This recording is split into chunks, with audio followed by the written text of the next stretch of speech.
dentro de su compromiso con Dios y su gran responsabilidad como rey, era la de guiar al pueblo a Dios como rey, guiarlo a adorar a Dios. Y él decía, yo me acuerdo cuando conducía a la casa de Dios al pueblo. Y él decía, yo me alegré con los que me decían, a la casa de Jehová iremos. Y él iba por delante. Pero ahora él ya no puede estar en el templo por motivo de que está en el desierto. Y ahí es cuando, bajo esta experiencia, escribe este hermoso salmo de adoración a nuestro Dios. Y dice él, Dios, Dios mío eres tú, de madrugada te buscaré. Mi alma tiene sed de ti, mi carne te anhela en tierra seca y árida, donde no hay aguas, para ver tu poder y tu gloria, así como te he mirado en el santuario. Señor Jesús, gracias en esta mañana porque nos podemos acercar a ti para adorarte. Gracias, Señor del cielo, porque podemos abrir tu palabra y escudriñarla. Y nuestra oración en este momento, Padre, es que por favor tú abras nuestros oídos espirituales y nos ayudes a escuchar tu voz, a discernirla, a atesorarla, a vivirla. Glorifícate en esta hora. En Cristo Jesús te lo rogamos. Amén. Mantenga por favor ahí abierta su Biblia entonces en el Salmo 63. Quiero agradecer al liderazgo de esta iglesia, mis amados hermanos, Campamento de Dios, por la invitación para compartir sobre este interesante tema, la oración. He preparado esta reflexión especialmente para ustedes, hermanos, y yo espero que sea de bendición como lo ha sido para mi vida mientras durante toda la semana estuve trabajando en esta reflexión. Hay algunos asuntos que son muy importantes para mantener la vida espiritual saludable, como lo son la lectura de la palabra de nuestro Dios, la meditación de la palabra, tema sobre el cual también ya hemos reflexionado. Otros aspectos también muy importantes, hermanos, son como el servicio, la adoración en el templo que se da en compañía, en la comunión de los santos. Todo esto nos ayuda a crecer, a desarrollarnos espiritualmente. Por supuesto que compartir el mensaje de la palabra de Dios, compartir el testimonio con otras personas, les es de bendición a ellos, pero nos es de bendición a nosotros. Nos ayuda en nuestro crecimiento espiritual, en nuestro desarrollo espiritual. Así es de que compartamos nuestro testimonio con los que no conocen todavía al Señor Jesucristo. Por supuesto que ofrendar a nuestro Dios, diezmar, es parte del desarrollo de la vida espiritual, el crecimiento, esto nos ayuda. Todo esto, mis amados hermanos, nos puede ayudar entonces en el desarrollo de nuestra vida espiritual. La lista de las cosas que nosotros podemos hacer puede seguir y seguir y seguir. Pero no existe otro asunto de mayor trascendencia en la vida del cristiano para su desarrollo que la oración. Tan convencidos vivían los discípulos sobre la importancia de la oración y tan impresionados ellos estaban de la vida de oración de Jesús que le hicieron una petición muy significativa a su maestro. Jamás le dijeron, o por lo menos no está sentado en el récord bíblico, que le hayan pedido que les enseñara, por ejemplo, a multiplicar peces y panes. Ellos se quedaron impresionados de ver al Señor Jesús, lo que era capaz de hacer. Impactados se quedaban cuando veían que el Señor Jesucristo resucitaba a los muertos. Y no le dijeron, enséñanos a resucitar muertos, a calmar a las tempestades o aún a sanar a los enfermos. No dijo, danos una clase sobre sanidad divina. Enséñanos a sanar como tú lo haces. La Biblia dice que los discípulos del Señor Jesucristo tan impresionados estaban de la vida espiritual del Señor Jesús, que la vivía con tal poder, que le pidieron que les enseñara a orar. Le pidieron algo más significativo, le suplicaron, le pidieron algo más valioso. Y de ello es precisamente de lo que me propongo hablar con ustedes en esta mañana, sobre la oración.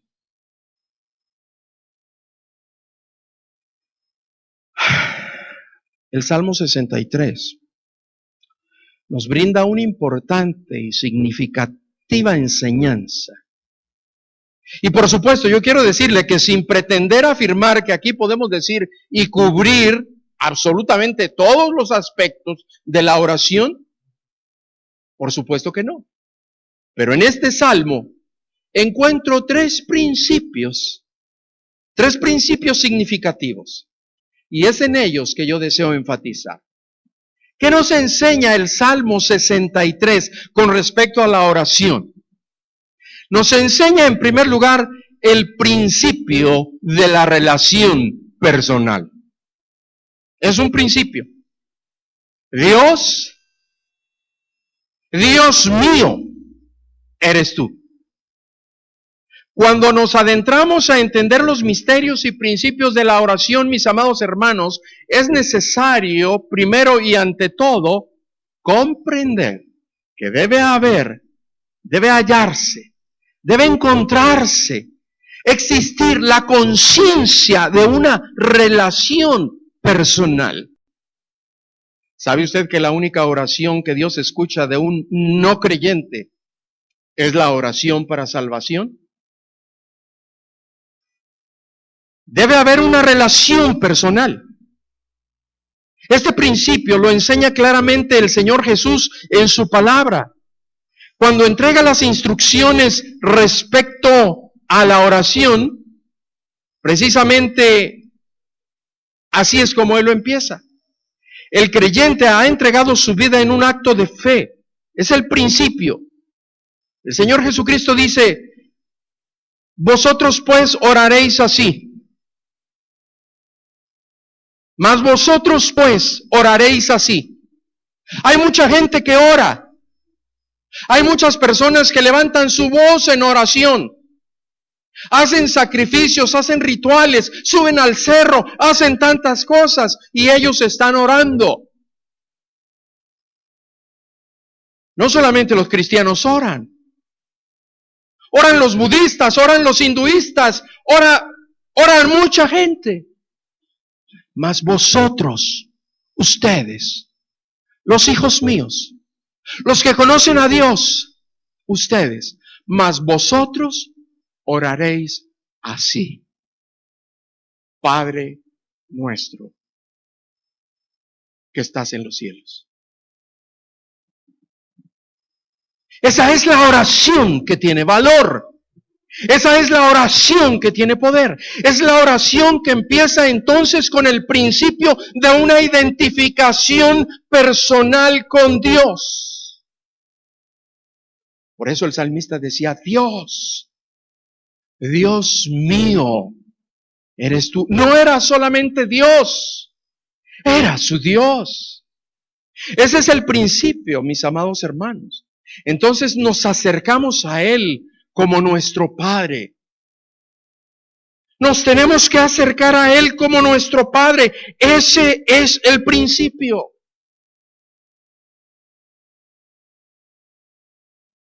Porque se ha dado la relación personal del discípulo con su Señor. Allí empieza todo. El creyente ha entregado su vida en un acto de fe, le ha confesado como su Señor y Salvador, ha recibido ahora la presencia bendita de su Espíritu Santo que ha entrado a morar en su corazón. Por esta razón el apóstol San Pablo afirma diciendo en Romanos 8:15, pues no habéis recibido el espíritu de esclavitud para estar otra vez en temor, sino que habéis recibido el espíritu de adopción, por el cual clamamos, Abba, Padre, papito, papito mío. Hay una identificación personal.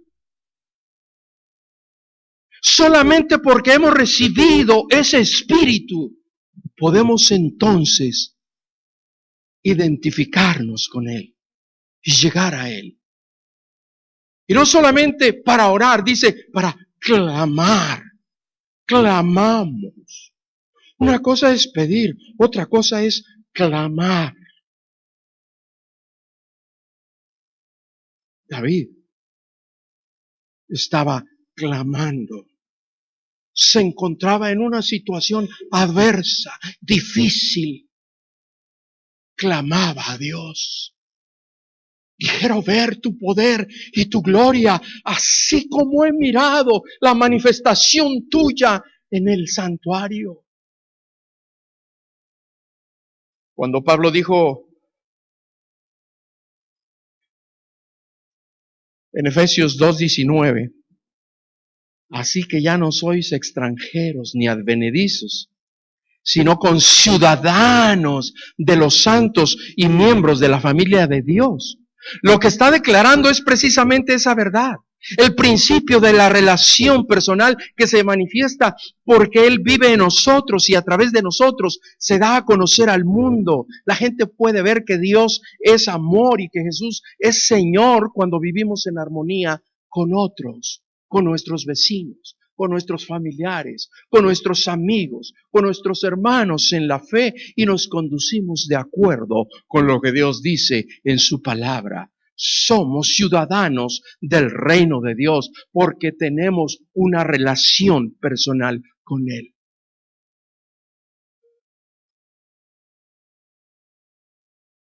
El salmista decía simplemente, Dios mío, eres tú. Tenía una relación personal con Dios, su Dios. Y la pregunta crucial en esta hora es, ¿ya es el Señor Jesucristo su Señor? ¿El Señor de usted? ¿Ya es el Señor Jesucristo su Salvador? ¿Ya es el Señor Jesucristo su Dios? Si no lo es así, le tengo importantes noticias. Su palabra dice, mas a todos los que le recibieron, a los que creen en su nombre, les dio potestad de ser hechos hijos de Dios. El creer nos constituye entonces en hijos de Dios. Y cuando recibimos entonces el espíritu de adopción que nos adopta como hijos suyos, es que ahora nosotros podemos acercarnos a Él confiadamente. Hemos recibido ese espíritu por el cual nosotros podemos clamar, Abba, Padre.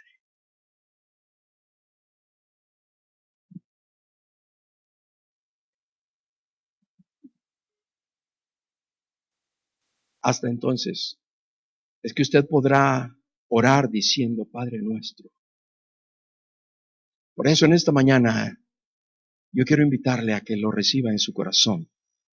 Y usted empiece entonces en esa relación personal que le habilita para experimentar una vida de oración fructífera, llena de poder. Una vez establecido el principio entonces de la relación personal que no se puede evadir, nos conduce en segundo lugar al principio de la confianza.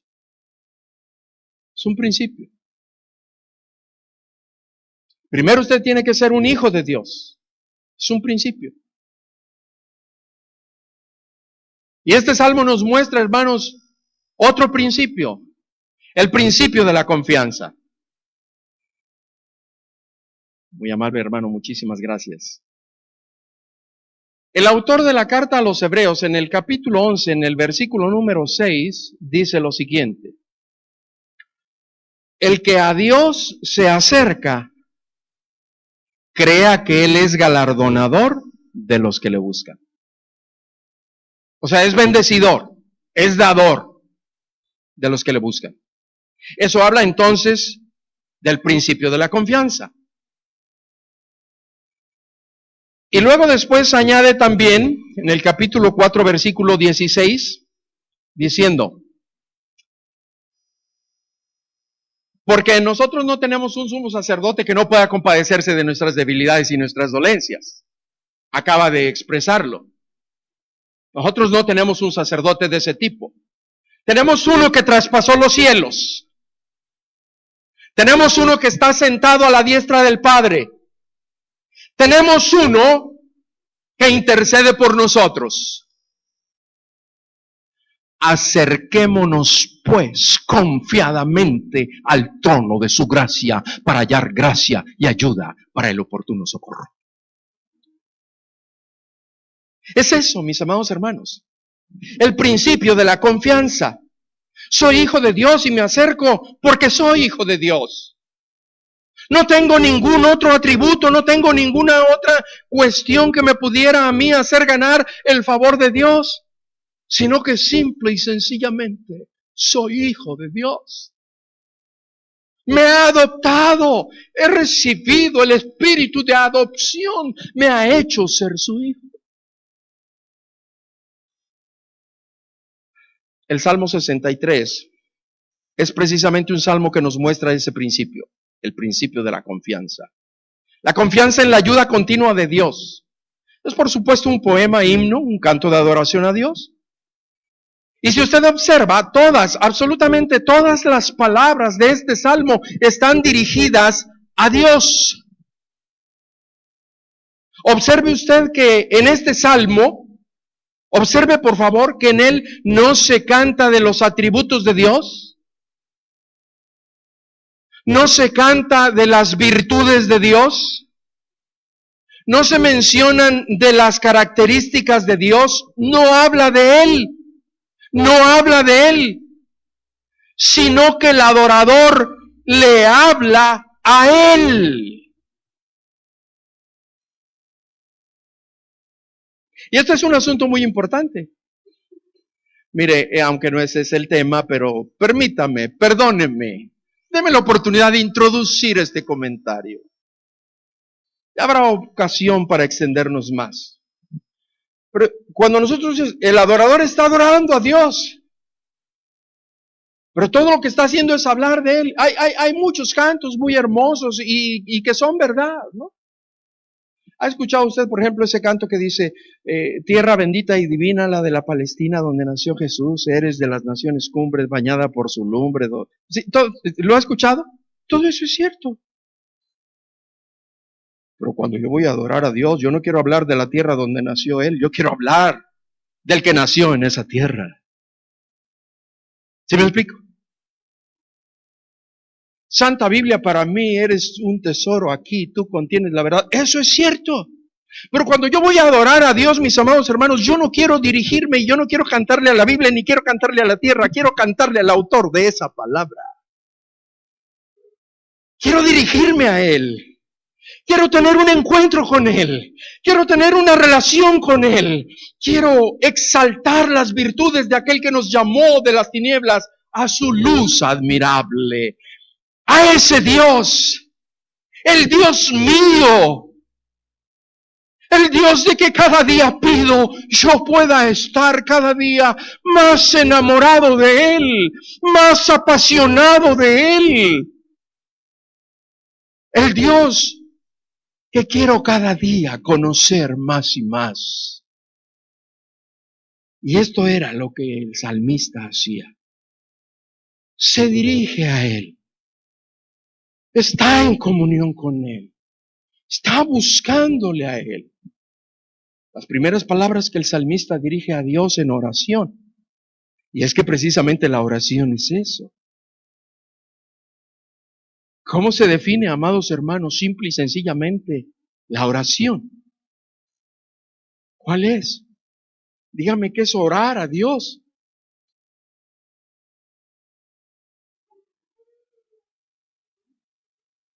Platicar con Dios. Hablar con Dios. Cuando yo voy a platicar con mi mamá, yo no busco ni rebusco palabras. Tengo una relación íntima, personal, la conozco. Hablo con ella. No saco el diccionario para buscar palabras, para hablar con ella. ¿Sí me explico? Orar es simple y sencillamente hablar con Dios. Y el salmista es lo que está haciendo. Está hablando con Dios, se está dirigiendo a Dios y lo hace con aquella confianza, porque conoce a Dios. Así como yo te he mirado que te manifiestas, así como yo te he experimentado en otras ocasiones, yo te conozco.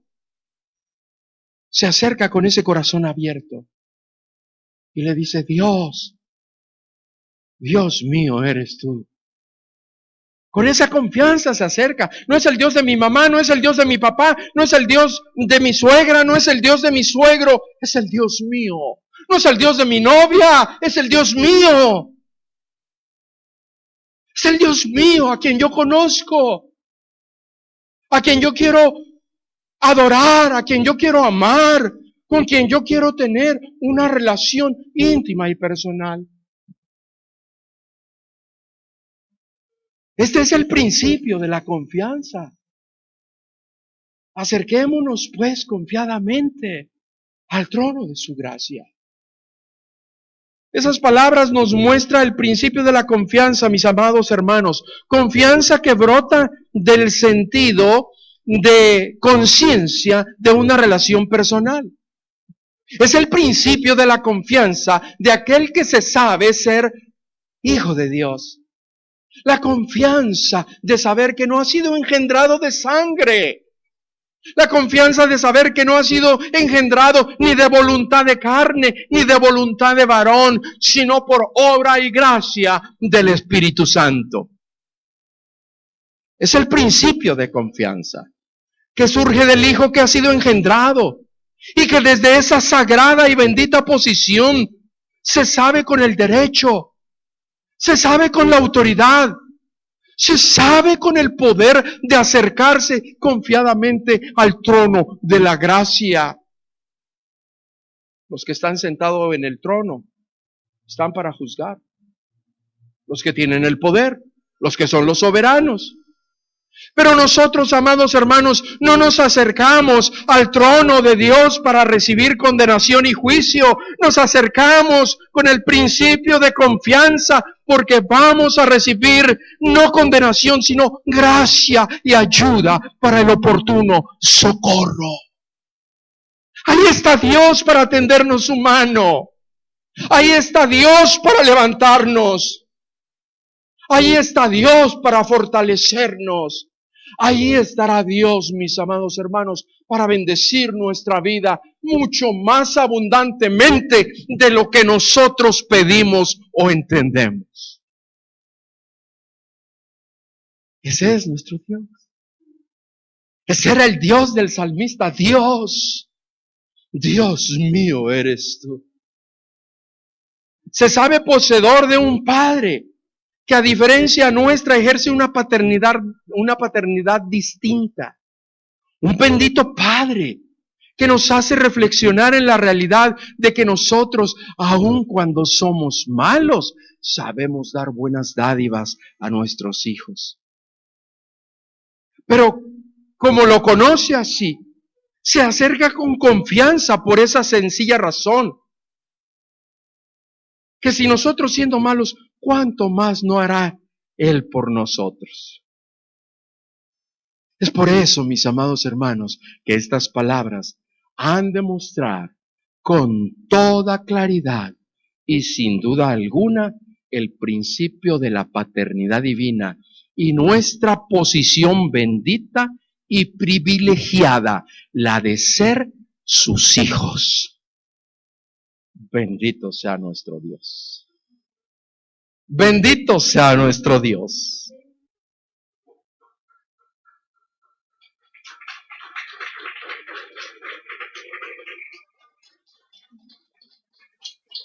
Nos ha hecho ser sus hijos. Es el principio que brota de la confianza de saberse ser hijo. Porque tiene un Dios que es de Él y que Él a su vez le pertenece. Se sabe poseedor de un Padre. Se sabe poseedor de un Padre que es amoroso, tierno y misericordioso. Es el principio de la confianza que nace de la conciencia de una relación personal. El principio que brota del corazón humilde, de aquel que sabiéndose hijo, no sabe ni siquiera pedir como conviene, balbucea, no sabe ni siquiera pedir como conviene. Pero aún así se acerca a suplicar por su necesidad, porque tiene la confianza de saber que hay uno que intercede con gemidos indecibles a su favor. Oh Dios, Dios mío, eres tú, y a ti yo te pertenezco. Gracias porque tú cuidas de mí. En mi necesidad tú estás velando. Tus ojos siempre están abiertos mirando la necesidad de tus hijos. Y tu oído siempre está atento para escuchar la súplica de nuestro corazón. Bendito seas tú, nuestro Dios. Dios, Dios mío, eres tú.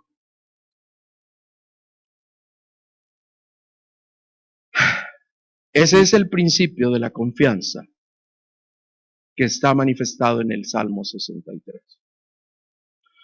Y que nos guía, nos conduce a un tercer principio. El principio de una búsqueda activa. Estas eran las palabras de este adorador. De madrugada te buscaré. Tengo un Dios, me ha hecho ser su hijo. Él es mi padre, yo soy su hijo. Me acerco con la confianza de saber que Él es mi padre y que está dispuesto a bendecirme. Eso es lo que Él está dispuesto a hacer. Ya hizo, por su divino poder, hacerme ser su hijo, por el poder de su Espíritu Santo. Porque no fui engendrado por varón ni por voluntad de varón, sino por la voluntad del Espíritu Santo, el que me ha hecho ser su hijo. Eso me lleva a poder acercarme a Él, porque el velo del templo ha sido rasgado. Ya no se necesita más sacrificio por el pecado mío ni por el del pueblo. Ya no se necesita un sacerdote que pueda penetrar a ese lugar para interceder por mí y para interceder a favor del pueblo. Ahora, Dios ha hecho todo y espera que usted haga algo. Y este es el tercer principio. El principio de la búsqueda activa. Y el salmista decía, Dios, Dios mío, eres tú. De madrugada te buscaré. Te buscaré. Amado hermana y hermano, no importa cuántas predicaciones sobre la oración usted escuche, no importa cuántas lecciones que los maestros diligentemente preparan para mostrarle y enseñarle lo que Dios en su palabra dice, lo cual es bueno, pero eso no es suficiente. No importa qué tanto usted sepa de la oración,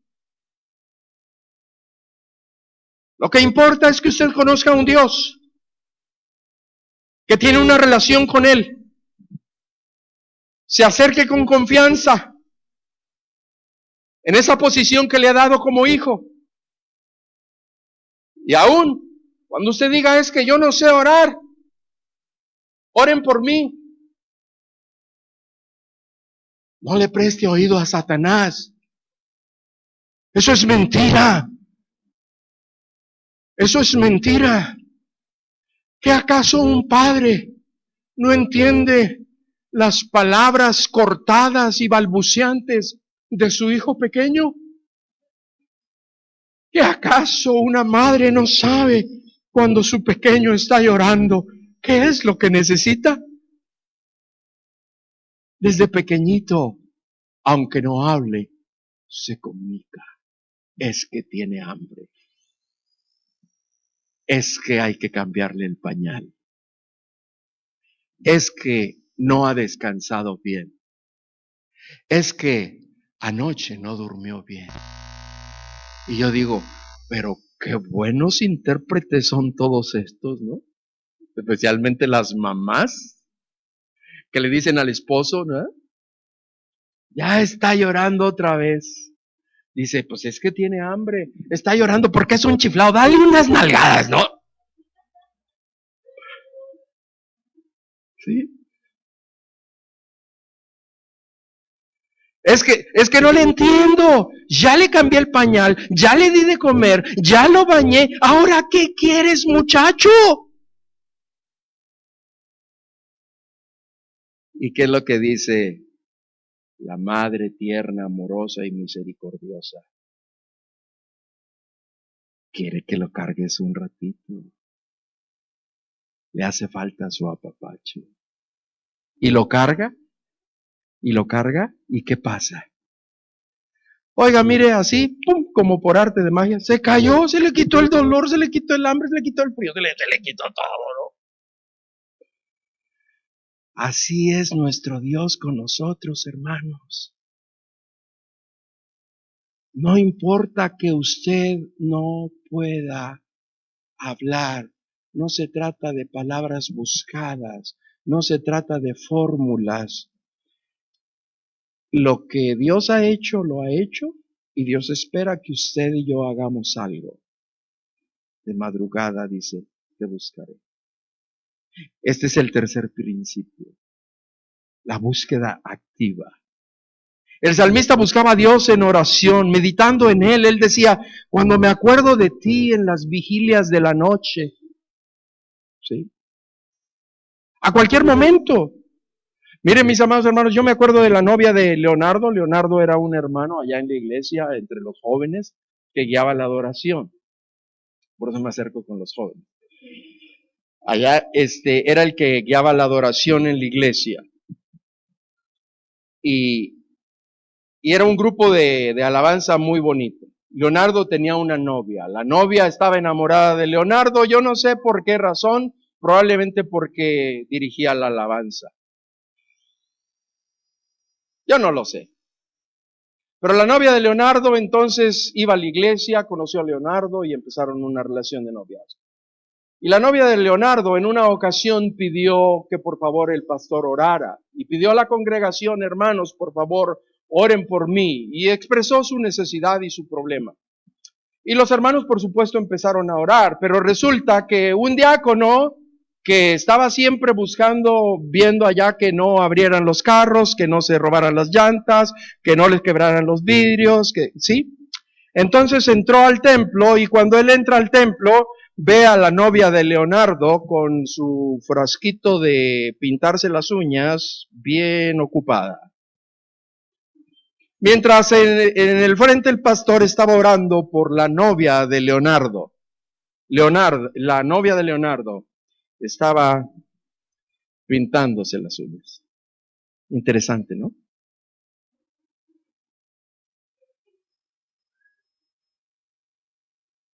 Es el principio de una búsqueda activa. ¿Está buscando a Dios? Pida oración. No hay problema. No es pecado pedir oración. ¿Está enfermo alguno entre vosotros?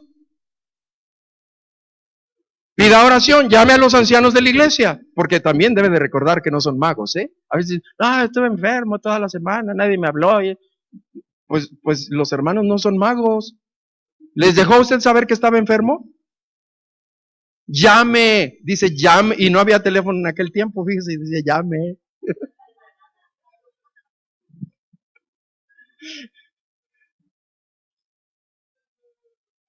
Pero es el principio de una búsqueda activa. Es el principio de una búsqueda activa. Lo que yo quiero enfatizar aquí, mis amados hermanos. Santiago dice en el capítulo 4, versículo 5, ¿o pensáis que la Escritura dice en vano, el Espíritu que Él ha hecho morar en nosotros nos anhela celosamente? La Escritura señala, Santiago dice que Dios en la tercera persona de la Trinidad, o sea, su Espíritu Santo, nos anhela celosamente, desea que le busquemos. Y el salmista decía que eso era precisamente lo que él hacía. De madrugada te buscaré. Oh Dios, qué importante lección. Permítenos entender y comprender, Señor Jesús, tu corazón. El salmista abriendo su corazón expresaba angustiosamente, porque no era tampoco de, Señor, te doy gracias por los alimentos en este día que tú me has dado en el nombre de Cristo Jesús, amén. ¿Sí? Esas oraciones se parecen como cuando mi mamá nos decía a mi hermana y a mí cuando nos peleábamos. ¿Sí? Tengo una hermana mayor que yo, ella me defendía en la escuela, pero también porque era mayor que yo, ¿no? Me acuerdo cuando estaba en primer año, y ella estaba en segundo año, yo tenía 6 años, ella 7, y entonces un niño se le ocurrió pegarme. Oiga, no se le hubiera ocurrido pegarme a ese niño. Mi hermana hizo su papel como de mamá, la habían entrenado, porque ya ve que las mamás entrenan a las niñas para ser mamás, ¿no? Y mi hermana estaba bien entrenada, mi hermana parecía mi mamá. Oiga, aquel niño le fue como en feria. Ajá. Pero a pesar de eso, a veces nosotros nos peleábamos. Y entonces cuando nos peleábamos, mi mamá nos llamaba, nos castigaba, nos regañaba y luego nos decía, a ver, dele un abrazo a su hermana y dele un beso y pídale perdón. Y yo me acercaba y abrazaba a mi hermana y le decía, perdón.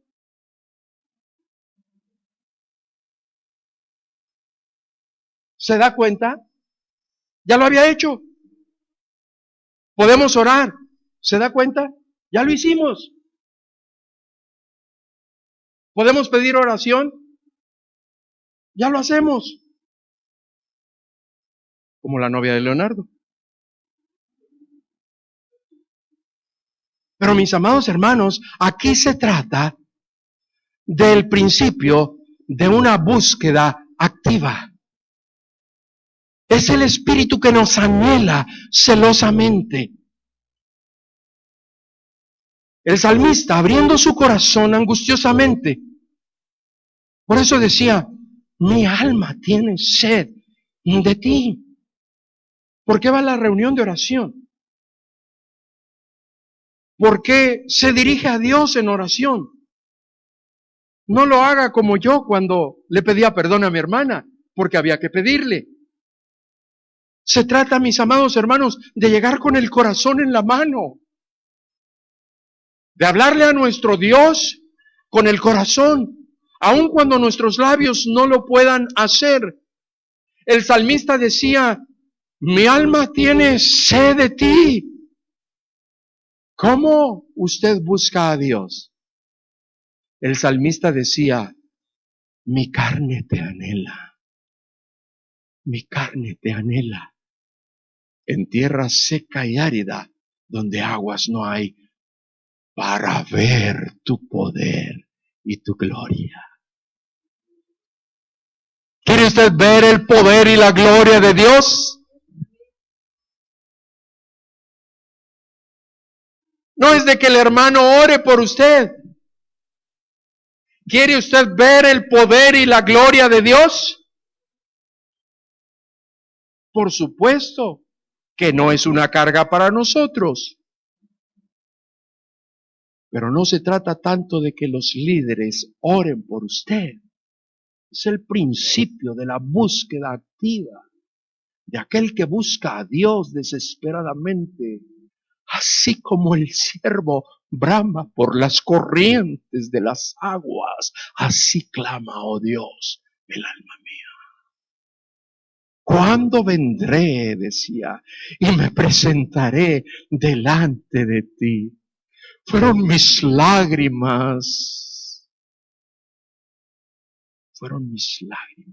mi pan cada día. Porque al corazón contrito y humillado, Dios no lo desechará. De eso se trata, de una búsqueda activa de Dios. ¿Quiere usted ver el poder y la gloria de Dios? Búsquele activamente, búsquele como el salmista con esa sed desesperadamente. Sed que se experimenta en la tierra seca y árida, donde no hay aguas, donde se experimenta la sed del desierto. ¿Cuándo vendré y me presentaré delante de ti? En la soledad, así estaba David, en la soledad, perseguido. Cuando usted se siente en la soledad, sin esperanza alguna, cuando se sienta sin posibilidad alguna, amado hermano, hermana, busque a Dios. Este es el principio, búsquele activamente. Cuando no hay esperanza, cuando ha tocado fondo, es entonces que usted se podrá acercar buscando a Dios con una actitud correcta, con un corazón contrito y humillado. A ese es al que Dios no rechazará. Miren, esta tarde, mis amados hermanos, no hablaremos de tantas fórmulas hechas y que han aparecido por las interpretaciones de maestros que a lo largo de la historia del cristianismo han sido proclamadas. Recuerdo cuando me iniciaba en la vida cristiana, alguien me dijo que debía ser muy específico al pedir en oración a Dios, que yo no tenía un automóvil porque no lo pedía, y me dijo que la Biblia decía, y era bíblico, ¿no? La Biblia decía, no tenéis porque no pedís. Entonces, así es de que, hermanos, yo estaba creciendo en la vida cristiana y me estaban enseñando que así debía de orar. Así es de que empecé a pedir, y después de un tiempo, pues yo no tenía carro. No había recibido carro. No había recibido respuesta a mi oración. Entonces me dijo aquel maestro que el problema era que no lo hacía orando específicamente. Que debía decirle al Señor el modelo del auto que yo quería, y que le debía de decir cuál era el color, que le debía de decir cuál era el color que más me gustaba, que yo debería de decirle cuál era la marca. Es más, debía de decirle cuál era el modelo del año que yo quería. ¿Sí? Este es uno de los tantos ejemplos absurdos, mis amados hermanos, que le podría dar sobre las fórmulas que se proclaman para lograr la efectividad de la oración. O como la corriente teológica de la proclamación positiva de la fe, que argumenta que la autoridad está en el poder de la palabra que crea, la palabra que destruye. O expresiones tales como la oración tiene poder. Yo quiero decirle en esta mañana que todas estas expresiones están fuera de lugar, de acuerdo a la revelación dada por Dios en su palabra. Su palabra, la de usted, no tiene poder. El poder está en Dios. El poder está en el omnipotente. El poder está en el creador del universo, al cual nosotros nos acercamos, nos abrigamos y confiamos. Quiero decirle que cuando se expresa que la oración tiene poder, quien tiene poder es aquel a quien nos dirigimos. Quien tiene poder es aquel a quien buscamos.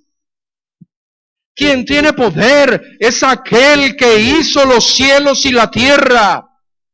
El que no dará nuestro pie al resbaladero, ni se dormirá el que guarda a Israel.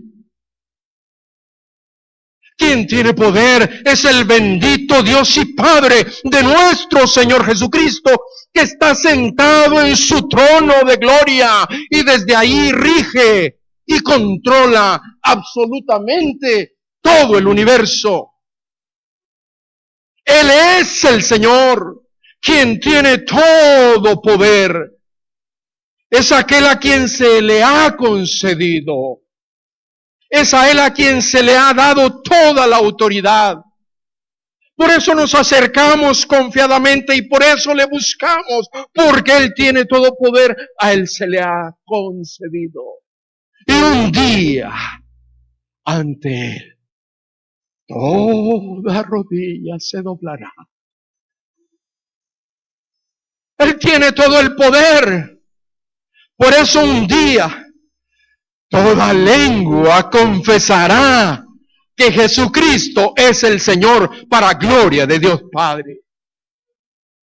En esta mañana quiero decirle que quien tiene poder no es usted ni yo, con nuestras fórmulas de oración. No reside allí el secreto de una vida de oración positiva y poderosa. Elías, dice la Escritura, que era un hombre sujeto a pasiones semejantes a las nuestras. Sin embargo, nos muestra una vida poderosa de oración. La vida poderosa de oración se nutre por el principio de una búsqueda activa de la presencia de Dios. El salmista decía, de madrugada te buscaré. Conclusión. ¿Quiere usted ver el poder y la gloria de Dios? Entonces, fortalezca su vida espiritual. Empieza con una relación personal de hijo Dios, donde usted se apropia de Él y puede entonces decir, Dios mío eres tú. Desde esa posición entonces se acerca con confianza de saber que ha sido lavado con la poderosa sangre del Cordero de Dios, sin mancha, sin pecado, sin contaminación, y que por esa razón tiene acceso directo al pleno trono de la gracia de Dios. Es entonces cuando usted le busca sabiéndose hijo por tener una relación personal con su Dios. Es que se acerca confiadamente sabiendo que Él es el autor de toda buena dádiva y de todo don perfecto, el cual hace descender de lo alto. ¿Quiere usted ver el poder y la gloria de Dios? Búsquele activamente sabiendo que encontrará gracia y ayuda para el oportuno socorro, pero búsquele de todo corazón, con un corazón contrito y humillado, porque a tal corazón Él jamás lo despreciará. Acérquese y búsquele, sediento de ver su poder y su gloria, y usted lo verá manifestarse como el salmista le miró en el santuario. Gracias, Padre. Gracias, Señor Jesús. Gracias te queremos dar, Espíritu Santo, por estar con nosotros. Gracias, Dios. Esta palabra atesórala por favor en nuestra mente y en nuestro corazón, y que cumpla el propósito por la cual tú le enviaste. En Cristo Jesús. Amén. Antes de despedirnos, amigo nuestro que nos visita, yo no sé si usted ya haya tenido la oportunidad de acercarse a Dios y hacerlo su Dios. Porque hay un solo Dios, no hay muchos, hay un solo Dios. Hay un solo Dios entre Dios y los hombres, Jesucristo hombre. Si usted no ha hecho a ese Dios su Dios, en esta hora es momento para que usted pueda decirle, Señor Jesús, yo te necesito. Quiero ser tu hijo. Quiero ser tu hijo. Necesito de ti. Perdona mis pecados. Entra a morar a mi corazón. Dame por favor el regalo de la vida eterna. El que no escatimó a su propio hijo, lo dio por eso, porque nos ama. Mas Dios muestra su amor para con nosotros en que siendo aún pecadores, Cristo Jesús murió por nosotros. La paga del pecado es muerte, mas la dádiva de Dios es vida eterna en Cristo Jesús, Señor nuestro. Si usted nunca le ha entregado su vida, la ha confiado al Señor Jesús, en este momento yo quiero invitarle a que ahí donde está sentado, levante su mano y yo quiero hacer una oración con usted, si ese es su deseo, si esa es su voluntad. Si usted no ha conocido a Dios como su Señor, como su Salvador. A la cruz del Calvario Él fue para pagar el precio de nuestros pecados. Allí entregó su vida. Porque la paga del pecado es muerte, mas la dádiva de Dios es vida eterna en Cristo Jesús, Señor nuestro. El justo tuvo que morir por nosotros los injustos. Eso fue precisamente lo que Juan el Bautista pudo ver. He aquí el Cordero de Dios que quita el pecado del mundo. Se tenía que sacrificar cada año un cordero para la expiación de los pecados del pueblo. Pero la obra fue hecha perfecta, una vez y para siempre. Cristo Jesús en la cruz del Calvario pagó el precio de nuestros pecados. Por su muerte nos dio la vida. ¿Querrá usted en este momento, si nunca lo ha hecho? Levante su mano ahí donde está. Es un acto de fe y yo quiero orar con usted. Yo quiero que el Dios de David sea mi Dios, el único y sabio Dios verdadero, el Dios y Padre de nuestro Señor Jesucristo. ¿Habrá alguien?